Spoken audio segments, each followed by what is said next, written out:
Hi, I'm going to be reading from my pet sitting book, and I just wanted to show you, this is a great review I got from one of my friends. Her daughter picked up this book. She is 11 years old. We loved this book. My 11-year-old daughter and her friend actually read the book and did a school project in starting their own pet sitting business this summer. Thank you, Becca, for this easy to read and informational book. How wonderful.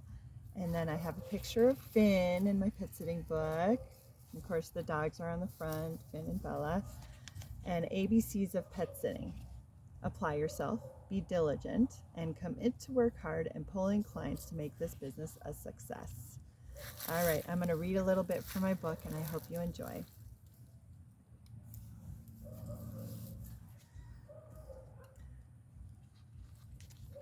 I thought, what would I want to do in my own business? What was my passion? I loved dogs and cats. Sometimes I felt I loved them more than I loved people. Someday I hope to have a house full of pets. That would be my happy place. However, at this time of my life, I lived in a place where I couldn't have any pets at all.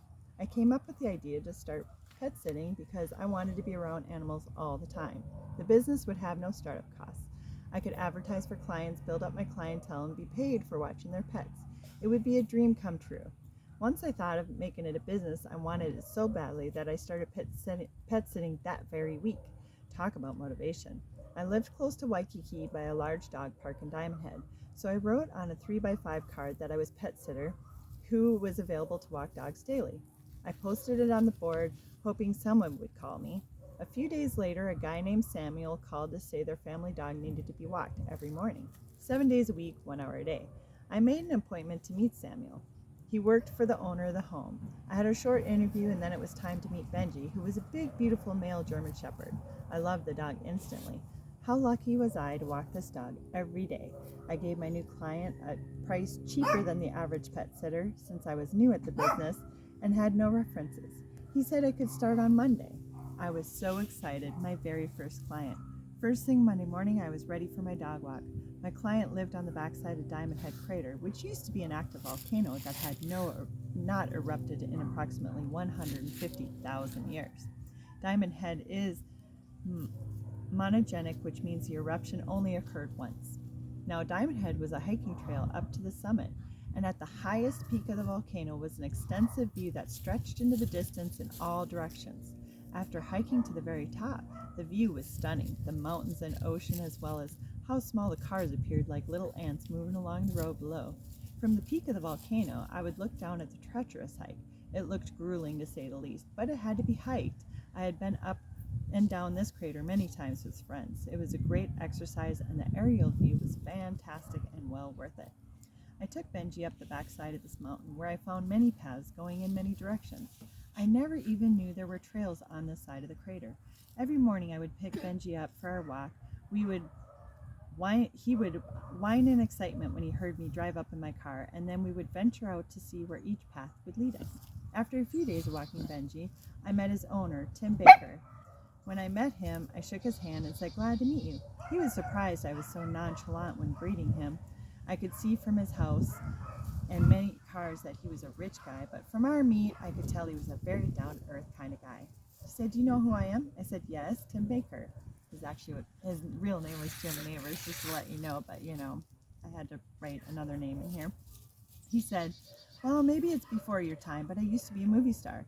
I said, "Really? What show were you on?" He replied, "I used to be on that old 50s show. You know, the one, Mandy Crack Corn," which was actually Andy Griffith.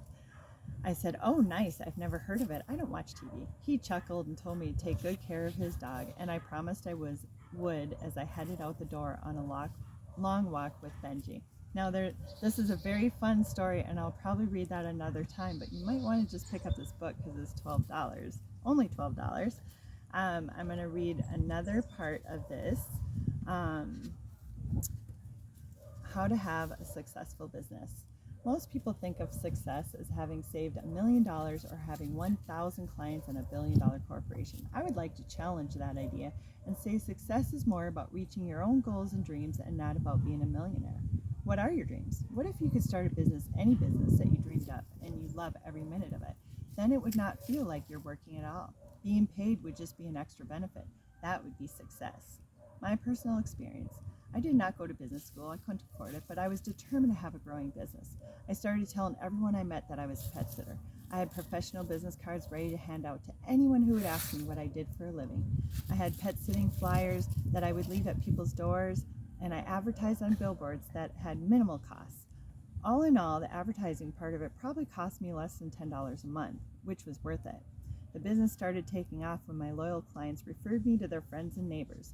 The true testament that you're doing a great job is when many referrals are from your clients. Word spreads like wildfire in dry, crisp brush. Just go with it. The hard work paid off. I pet sat and cleaned houses for some of my clients. Business was booming.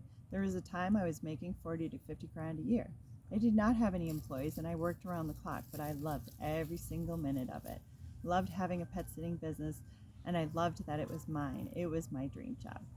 Okay, I'm going to close this for now. I hope you liked the reading. I am reading every Monday at 6 p.m. and next Monday I will do another pet sitting reading and then a couple more from the Meant to Be book. So remember, I have $5 books for December for my birthday month, and I'll talk to you soon. Aloha.